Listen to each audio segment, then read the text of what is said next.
उत्तर प्रदेश में लोकसभा चुनाव के बाद अब विधानसभा उपचुनाव की तैयारी चल रही है।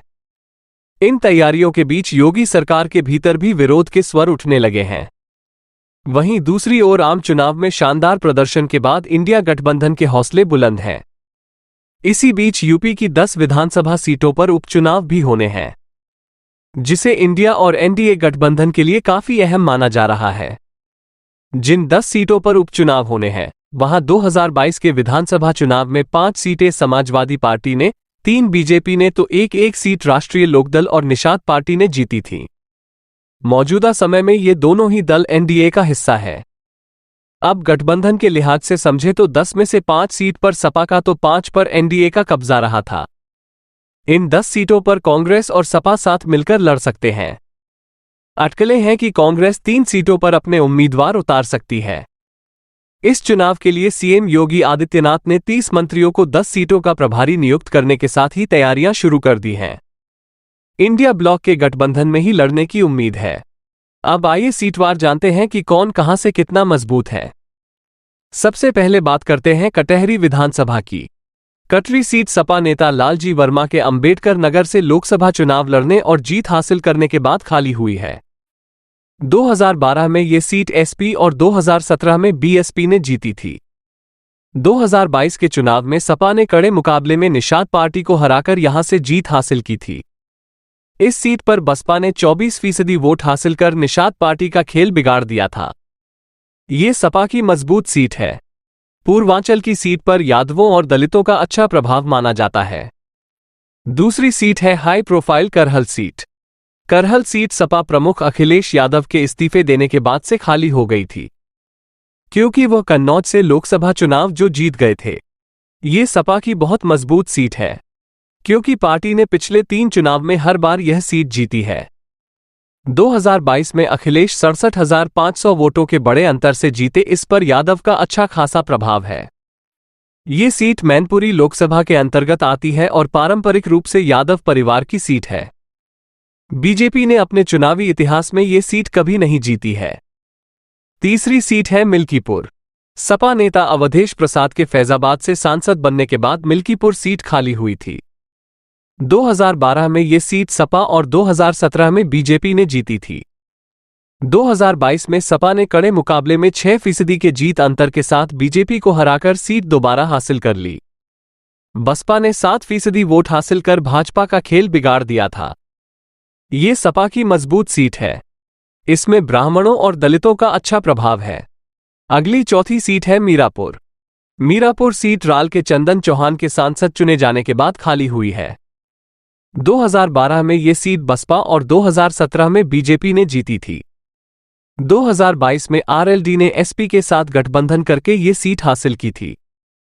इस सीट पर जाटों और मुसलमानों का अच्छा प्रभाव माना जाता है। 5वीं सीट है गाजियाबाद। भाजपा के अतुल गर्ग ने गाजियाबाद से लोकसभा का चुनाव जीता, जिसके बाद ये सीट खाली हुई है। 2012 में ये सीट बसपा और 2017 में बीजेपी ने जीती थी। 2022 में बीजेपी ने 1 लाख से अधिक वोटों के भारी अंतर से सीट बरकरार रखी। ये बीजेपी की मजबूत सीट मानी जाती है। यहां जाटों, वैश्यों का अच्छा खासा प्रभाव है। सपा ने इस सीट पर केवल एक बार 2004 में जीत हासिल की है। छठी सीट है मझवा बदोई सीट से लोकसभा चुनाव जीतने के बाद निषाद पार्टी के विनोद कुमार बिंद के इस्तीफा देने के बाद ये सीट खाली हुई है। 2012 में ये सीट बसपा और 2017 में बीजेपी ने जीती थी। 2022 में बीजेपी की सहयोगी पार्टी निषाद ने सपा को हराकर यह सीट जीती। ये बीजेपी की मजबूत सीट है। इसमें यादव, मौर्य, निषाद, दलित, ब्राह्मणों का अच्छा प्रभाव है। 7वीं सीट है सीसामाओ। सपा विधायक इरफान सोलंकी के दोषी साबित होने के बाद ये सीट खाली हुई है। ये सपा की बहुत मजबूत सीट है, क्योंकि पिछले 3 चुनाव में सपा ने यहां से लगातार जीत हासिल की है। यहां मुस्लिमों, ब्राह्मणों, दलितों का अच्छा प्रभाव है। ये सीट कानपुर लोकसभा के अंतर्गत आती है।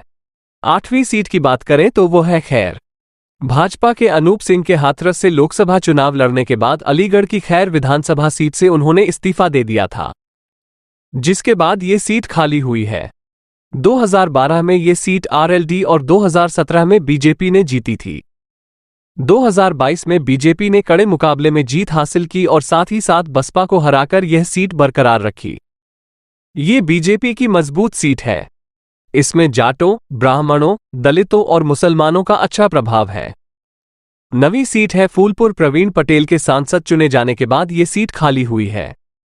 2012 में ये सीट सपा और 2017 में बीजेपी ने जीती थी। 2022 में बीजेपी ने कड़े मुकाबले में 1% के अंतर से जीत हासिल की और सपा को हराकर ये सीट बरकरार रखी है। यहां यादवों और दलितों का अच्छा प्रभाव है और जो 10वीं सीट है वो है कुंदर की संभल लोकसभा सीट से सपा विधायक जियाउर रहमान बर्ग के जीत हासिल करने के बाद ये सीट खाली हो गई थी। ये सपा की बहुत मजबूत सीट है। सपा यहां 2012, 2017 और 2022 में जीती है। 2022 में एसपी ने बीजेपी को 16% के जीत अंतर से हराकर यह सीट बरकरार रखी थी। तो इन 10 विधानसभा सीटों पर यूपी में उपचुनाव होना है। उपचुनाव की तैयारियां जोर शोर से चल रही हैं। इंडिया ब्लॉक और एनडीए के बीच कड़ा मुकाबला माना जा रहा है। फिलहाल अभी तारीखों का ऐलान नहीं हुआ है, लेकिन पहले से ही तमाम सियासी दल दांव पेंच में जुट गए हैं। आप ये चैनल सब्सक्राइब करें और बेल आइकन को दबाना ना भूलें। बाकी की खबरों के लिए देखते रहिए खबरवाला 24 न्यूज़।